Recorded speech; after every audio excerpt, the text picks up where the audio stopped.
Hi, everyone. Welcome to the Doc to Doc podcast. I'm Rob Hoyer, medical oncologist. Abbas is away on vacation. Today's episode is going to be a little bit different. We wanted to release an episode to mark Colorectal Cancer Awareness Month, which is the month of March. Since Abbas is currently traveling and I'll be away next week, we decided to re-release episode 2, which is one of our earlier episodes where we talk about colon cancer. And also I'd like to refer everyone to episode number 3, where we talk about the microbiome. Colon cancer is the second leading cause of cancer-related death in the United States, and it is very preventable. One of the most concerning facts about colon cancer is the increasing incidence in younger adults. And I thought I'd just read a few lines from a recent report from the American Cancer Society about colon cancer. So the good news is that the incidence, and what that is the number of cases per 100,000 people, has generally been dropping over the last 20 years, which is wonderful. That is great news. And also the death rate has also been decreasing, secondary to the widespread use of colonoscopy for screening for colon cancer. But particularly concerning is increasing incidence and mortality in young adults. So for comparison purposes, in early 2023, the American Cancer Society reported that 20% of diagnoses in 2019 were in patients under age 55. That's about double the rate in 1995. And also rates of advanced disease increased by about 3% annually in people younger than 50. So a couple of years ago, based on these trends, the age for colon cancer screening was moved from age 50 to age 45. So there's a lot of work being done to try and figure out why the increased incidence in younger adults. If you're a regular listener of the podcast, you'll know what I'm going to say next. Most likely, the higher incidence is related to lifestyle changes. And in particular, over the last 30, 40 years, Americans have been eating much more sugar, processed grains, like flour, for example, processed meats, fried foods. These are all likely contributing. And probably the microbiome changes are a big part of the increased incidence that we're seeing. We don't know the exact factor or factors yet. However, there's some pretty compelling evidence that the microbiome changes are probably responsible, and one of the biggest ways we can impact the microbiome is through the diet. This will also provide a great segue to our episode for April, which is all about sugar. So we're going to do a deep dive into sugar and processed grains like white flour, and talk about how much in pounds that we've, as Americans, have increased our consumption of these substances. It's really dramatic, and there's no doubt in my mind that this is exactly what is fueling the obesity epidemic, and it's probably also contributing to increasing incidence of colon cancer, particularly in our younger population. So without further ado, here's our episode on colon cancer. As always, you can reach us at rob@doctordoc.health or abbas@doctordoc.health. Please feel free to drop us an email, and we'll be sure to respond to you. You can drop us a line about any future episodes you'd like to hear about or questions that you have, and we will see you again in April. Thanks, everyone. Hi, everyone. Welcome to the Doc to Doc podcast. This is part 1 of a 2-part series on colon cancer. In part 1, we'll have an educational lecture type format about colon cancer. In part 2, we'll talk about what you can do to prevent yourself and your family from being diagnosed with this disease, and we'll offer some opinions on this subject. Hope you enjoy it.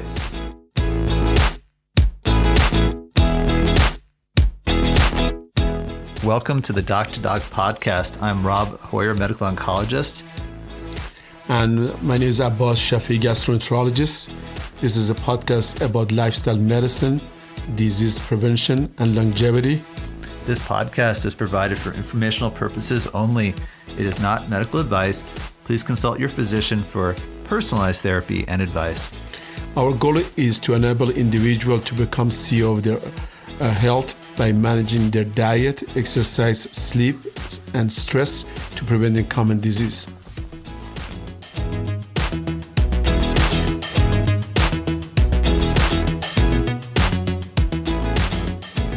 Hi, everybody. Today we're going to talk about colon cancer. And just some general facts about colon cancer. It is the second leading cause of cancer death in the United States. And in 2019, we saw about 51,000 deaths from colon cancer. About 140,000 people are diagnosed with colon cancer annually. And presently, there are about 1 million, over actually 1 million colon cancer survivors in the U.S. The risk of colon cancer is slightly higher in males, and about 1 in 20 men will have colon cancer in their lifetime, and about 1 in 24 women. And the vast majority of people diagnosed with colon cancer are over age 50. That is changing a little bit, but even with recent trends that we've seen higher incidence of colon cancer before the age of 50, still the majority of the people diagnosed with colon cancer are over 50. So looking at the rates of colon cancer per 100,000 people, and this is a common way that epidemiologists or folks who study disease look at the different incidences of different diseases. We do see a higher incidence of colon cancer in African American men and women. We're not quite sure what that is, and there may be genetic factors and also potentially environmental factors behind that. That's something that's been seen. So the African Americans who have a higher risk of colon cancer, and we see actually slightly lower risk of colon cancer in Hispanic, Asians, and Native Americans and Alaskans relative to Caucasians. The anatomical distribution of colon cancer is very interesting. Initially, we thought it was mostly related to the left colon, but in recent studies, we have shown that the colon cancer distribution is throughout the colon.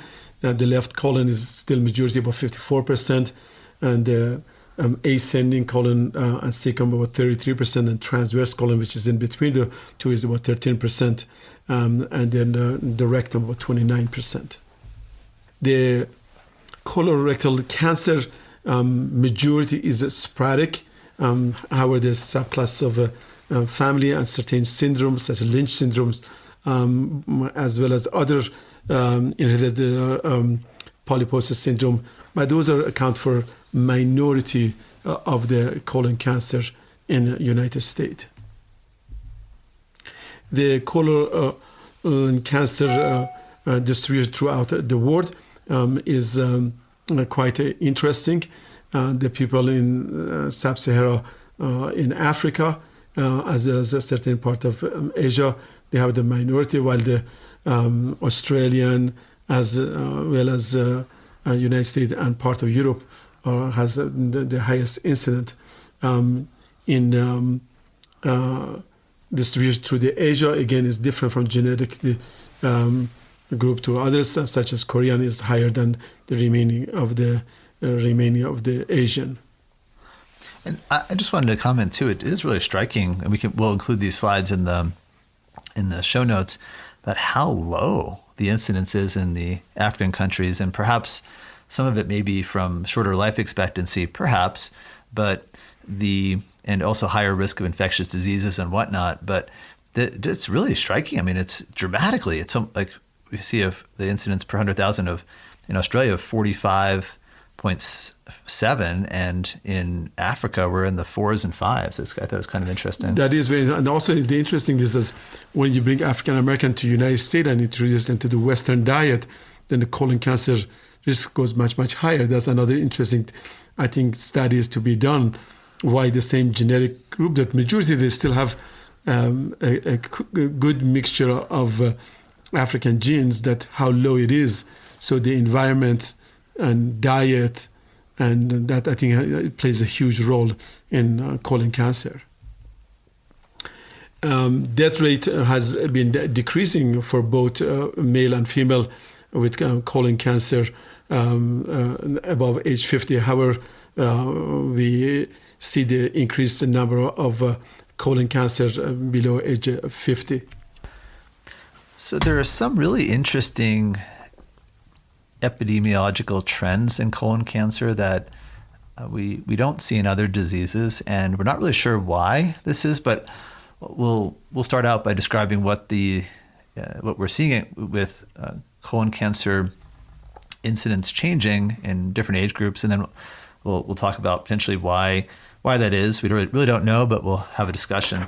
So since the 1990s, the rate of colon cancer, that's colon and rectal cancer, has more than doubled among adults younger than 50.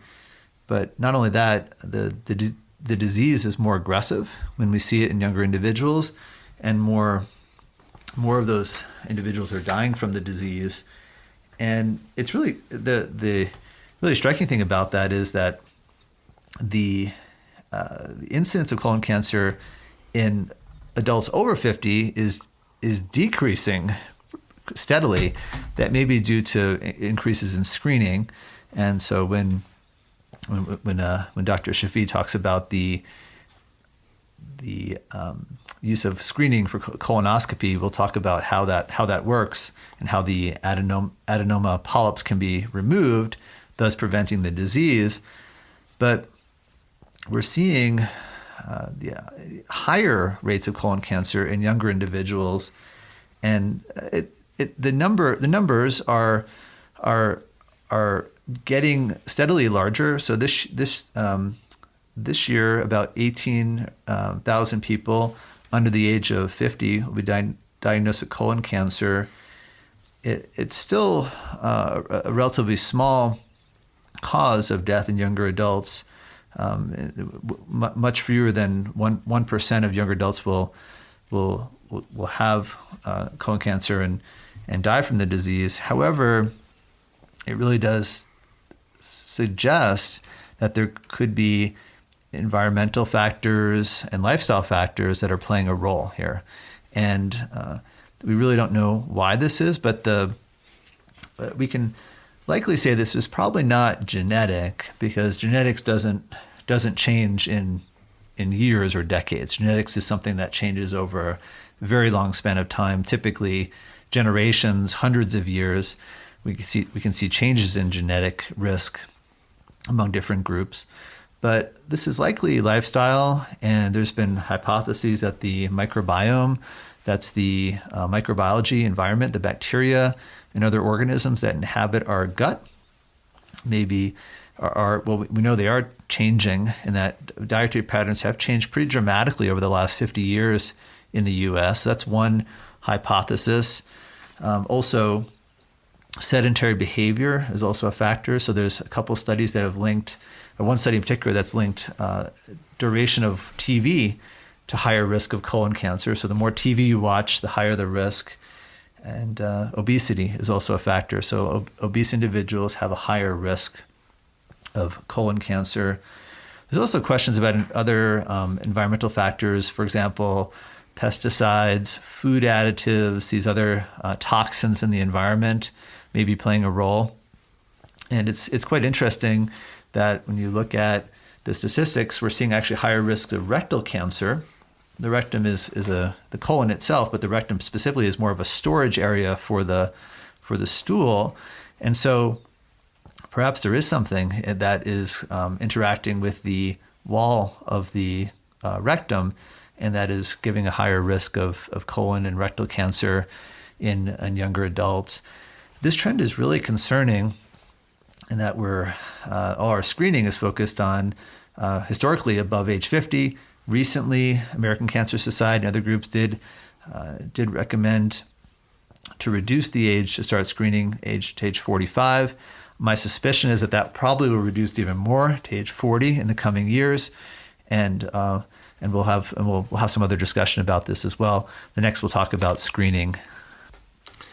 Yes, Dr. Hoyer, the colon cancer as well as rectal cancer, as you mentioned, in young individuals, quite concerning, with many commercialization of the food. We see other changes in the GI tract, and probably microbiome plays a big role. Even the individual that has stopped smoking, which should decrease the colon cancer, as we eat healthier food, a somewhat healthier environment. But however, this colon cancer in young age is quite concerning, and hopefully we'll have some solution in the future. The colon cancer symptoms is a very, very rare, and it's only in the late stages. The colon polyps and early colon cancer, they have no symptoms. The symptoms may include, in the late stages, abdominal pain, change in bowel habits, have blood in stool, anemia, weight loss, and in some cases we'll see the spread to the other part of the body as first symptoms. These are a part of as a rare but occasional symptoms of the colon cancers. Sometimes they show as a fever of unknown origin, or sometimes a localized inflammation of the colon. Majority of the symptoms that we see is mostly related to the left colon, which has a more narrower or smaller lumen. The right side colon, we have quite advanced disease even before any symptoms. The exact cause of colon cancer is unknown, but a certain risk factor can contribute to increase chance of getting colon cancer. In the normal process, when we have a normal colon mucosa, by increasing the risk factor, which will go more in detail, the mucosa will start changing and subsequently develop to polyp, which the polyp can be different histology, commonly there are adenoma or variation of that, and subsequently over 7 to 10 years from the beginning to the end process will become colon cancer. And again, as mentioned before, the early colon cancer has no symptoms. When it becomes moderate to severe, then depending on the location, we will have some symptoms. So the traditional way a colon cancer develops is as a small clump of cells, what we call a polyp. Not all colon cancers proceed through a polyp stage, but the majority do. And these polyps, we call them adenomas. That's the medical term for a colon polyp. And it's thought that these may occur from inflammation in the gut, perhaps change in the microbiology of the colon in that area, causing inflammation, causing the polyp. There have been several studies that show that high fat, high red meat, and processed food may be a contributing factor, or is a contributing factor to colon cancer. Fiber has been shown to be protective, and higher doses or higher amounts of fiber in the diet have been shown to be beneficial. So this is something that's really key, is that fiber is protective, and there's a couple different types of fiber, both soluble and insoluble fiber. So I like to think of the insoluble fiber as we often think of as roughage, or the traditional Metamucil that you get a scoop of and dissolve in a glass of water. That's your insoluble fiber. You actually can see the fiber in the liquid when you try to dissolve it. It really doesn't dissolve very well at all. The other type of fiber that doesn't get quite as much attention is called soluble fiber. In soluble fiber, there's actually hundreds of thousands of different types of soluble fiber, and that is derived exclusively from plant-based foods. There's no other way to get fiber other than plants. And fiber is one of the main foods for the microbiology, the microbiome of our intestines.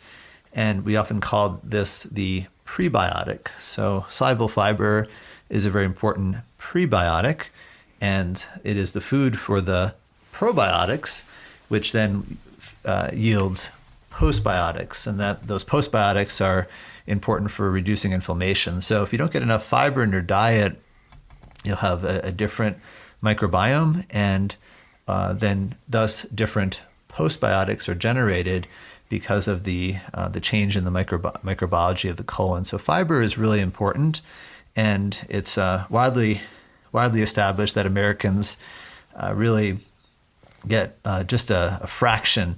Most individuals get less than 20% of the recommended amount of daily dietary fiber.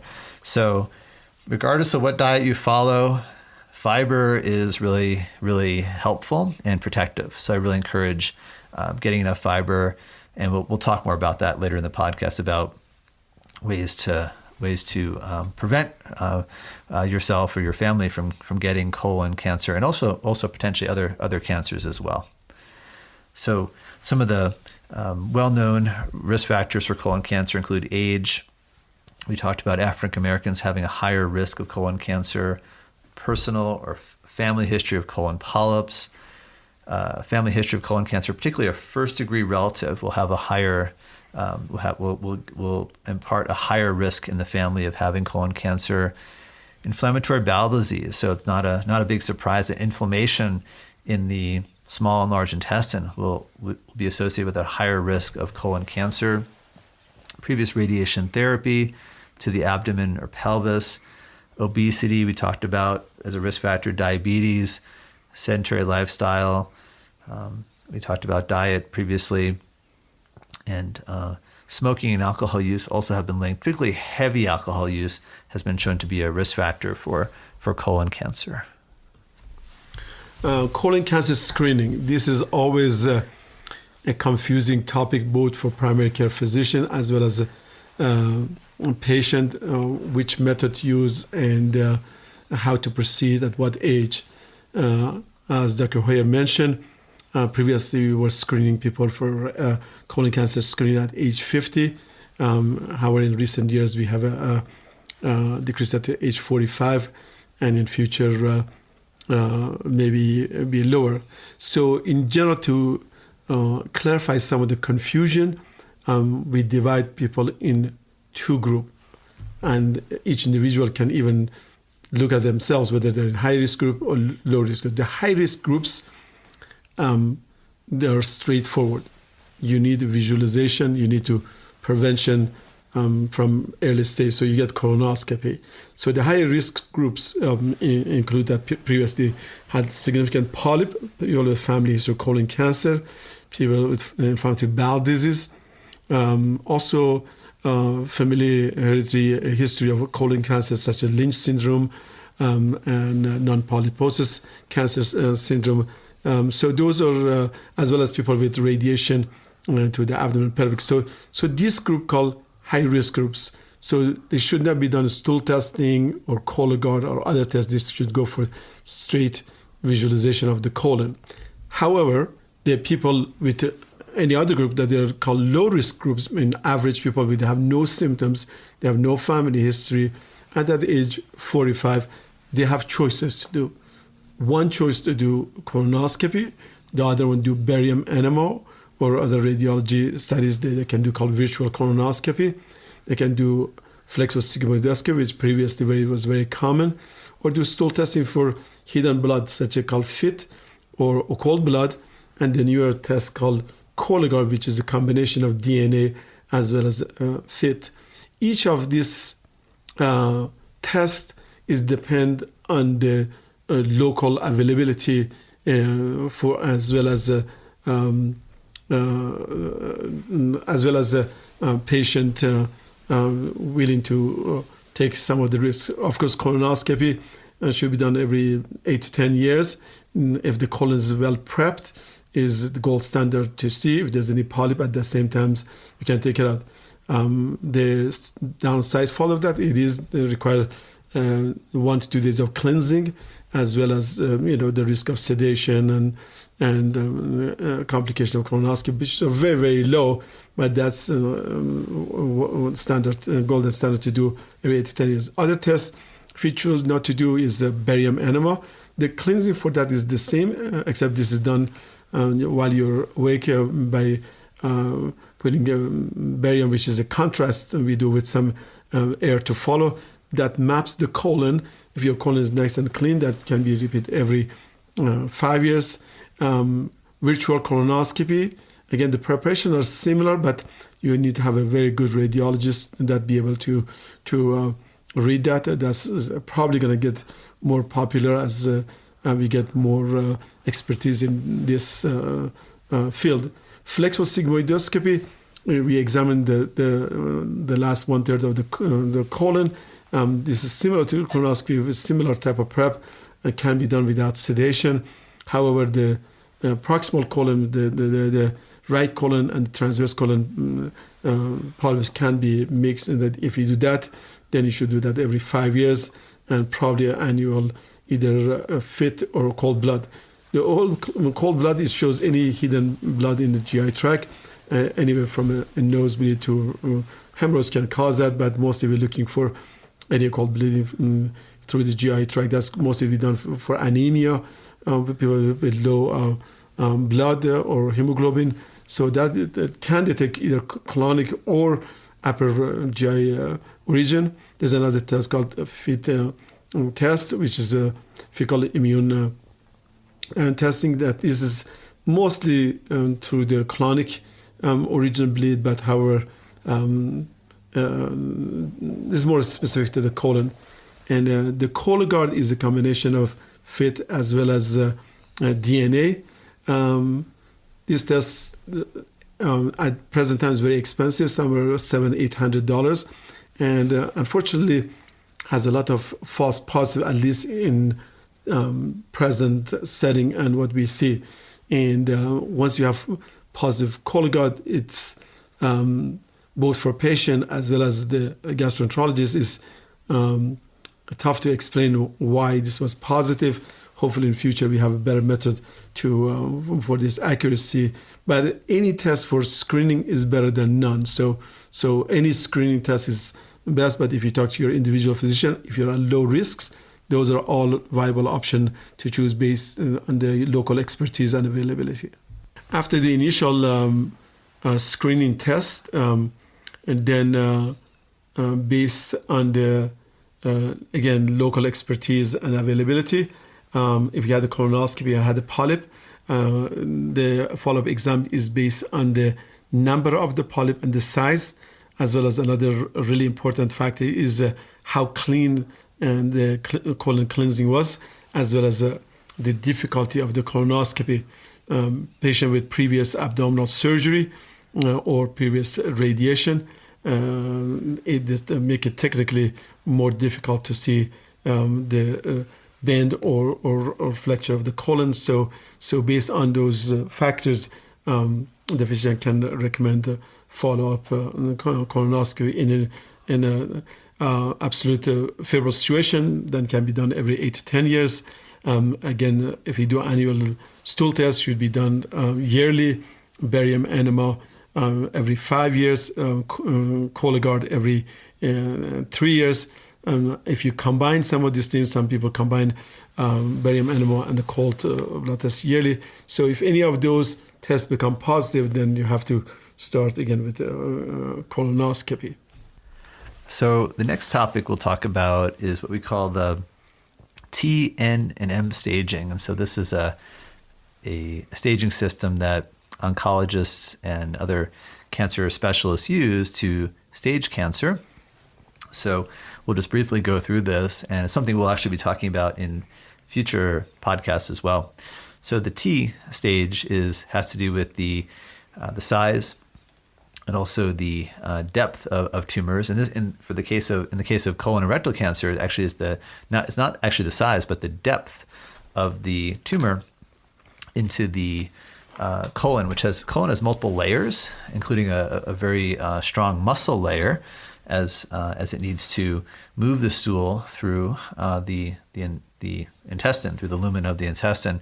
And so the deeper the cancer gets, either close to, into, or through the muscle, has to do with what's called the T stage of the cancer. And then we have what's called the N stage, which is the lymph node. So the lymph nodes in the colon are mainly there for part of the immune system, and they actually are kind of like our surveillance network in our body, looking for any evidence of infection, bacteria, viruses, other infections. They also happen to catch cancer cells, and so it's well established that usually, not always, but usually when the cancer, before the cancer spreads to other parts of the body, it will actually move to a lymph node first. That's not always the case, but that's the majority of situations. It will spread to the lymph node first. And so we can look at the number of lymph nodes that are involved with the cancer and determine the stage. So when we see the cancer spread to one or more lymph nodes, that automatically means the cancer is stage 3 or higher. And so we have different stages of stage 3, A, B, and C, which has to do with the depth of the tumor into the wall of the intestine and the number of lymph nodes involved. And then finally, we have stage 4 disease, which is advanced. So that can be spread to the liver, lung, or other parts of the body. For colon cancer, mainly it's liver and lung spread. And with all these different staging groups, so from all the way from stage 0 to stage 4, what those are actually what's called prognostic groups.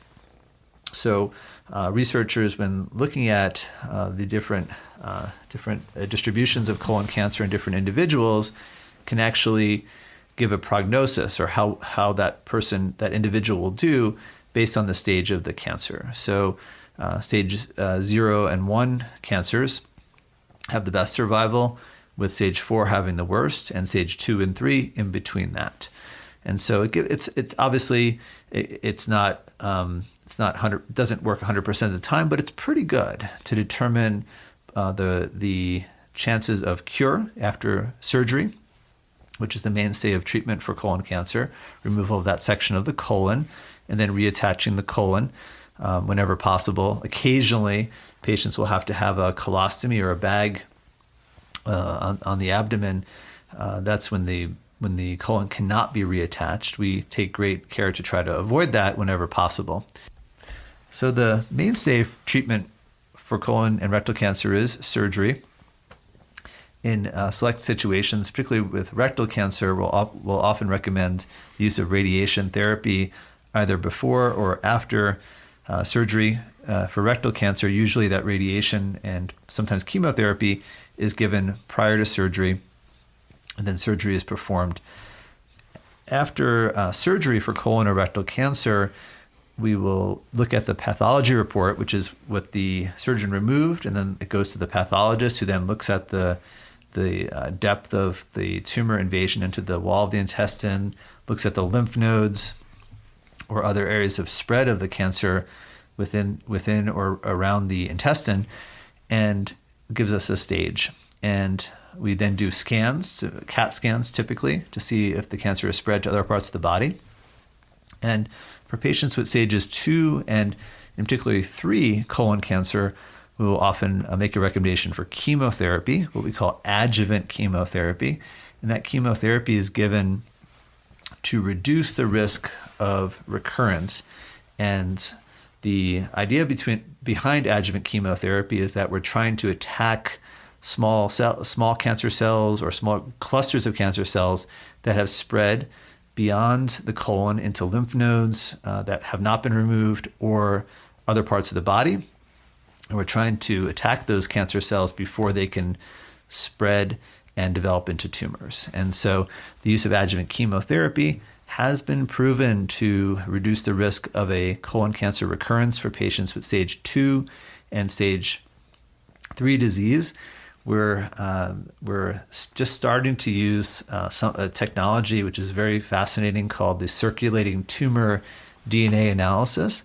And so what this is looking at minute amounts of DNA from the cancer within the patient's bloodstream. And there's a couple different companies that are doing this, in particular one called Signatera. And what's been shown is that individuals with a positive Signatera test after resection of colorectal cancer have a higher risk of a recurrence. Patients with sequential negative Signatera results have a lower risk of recurrence and actually may not need chemotherapy. And so this is a really interesting use of the technology to refine the risk associated with stage 2 and stage 3 colon cancer. So we're very excited about use of these circulating tumor DNA tests. So what happens when a patient is diagnosed with colon cancer at our institution is that we meet at what's called a tumor board or tumor conference and have a discussion about that individual. We look at that individual's risk factors, other health conditions, and recommend a course of treatment. And that discussion occurs with the patient. So the patient is very much an active part of that conversation in terms of what treatment they will have for their particular disease. It's very much individualized. It's not a one size fits all. And so it really is more detailed than we can cover today. However, I'll just say that each individual is unique, and we really have to balance the risk and benefit of the treatments. One of the concerns, both from patients and also the physicians, is the risks and side effects of the cancer treatment. And after seeing quite a few patients with colon cancer go through the different parts of the treatment, it's actually one of the reasons that I've decided to focus on lifestyle medicine, because of all the side effects associated with these therapies. For example, with colon resection, patients may have chronic diarrhea or change in bowel habits, more frequent stools. With chemotherapy and radiation therapy, there can be a number of lasting side effects. For example, one of the big side effects we see is with a drug called oxaliplatin, can cause neuropathy, which is a numbness in the fingertips, hands, and toes that can extend up into the feet and legs. This can be permanent. And what we've done to try to reduce some of the neuropathy risk is to shorten some of our chemotherapy regimens from 6 months to 3 months. That reduces the risk of neuropathy with oxaliplatin, however, does not totally prevent it. So the long-term side effects can be significant after a diagnosis of colon and rectal cancer. We'll talk about survivorship here in a few minutes, but this is something that we do our best to try to balance risk and benefit of these treatments, trying to get the best possible survival with the least amount of risk. After the initial diagnosis of colon cancer and treatment with surgery and possible chemotherapy, the risk of colon cancer recurrence in other part of the colon is still is high. So after the treatment, patient need to have a routine follow-up done, initially with blood work and CAT scan, and then with a colonoscopy. We recommend colonoscopy post resection, 6 months to a year. The first examination, then after it was normal, after 3 years, then subsequently every 5 years, because we see the patient through the lifespan post resection develop synchronized lesion as well as develop polyps. So if we can remove the polyps at the earlier time, then chance of getting second cancer can be prevented. Bas, could you define what a synchronous lesion is? When patient they have more than one cancer in their colon, so some individual they will have two different segments of the colon with two individual cancers. So those are called synchronized lesion. Also, then subsequently you can have, for example, if you had the rectal cancer on follow-up exam, I have seen people have cecal cancer. So those are very important to follow, so preventing getting a secondary cancer. In summary, colorectal cancer is very common. Colon cancer in majority of the time starts from early polyp, and polyp and early cancer, they have very little symptoms. The early detection is the key for long survival. Fortunately, colorectal cancer can be prevented by a patient education, especially with diet, lifestyle modification, as I mentioned early, screening. So one of the key areas that we've been focusing in the oncology world over the last 15, 20 years is something called survivorship. So as we talked about earlier, there are over a million survivors of colon and rectal cancer in the United States today, which is a huge number. And I think that's really a wonderful thing that more and more people are surviving this disease and we're catching it earlier. That's one of the key components with any cancer is early detection and treatment.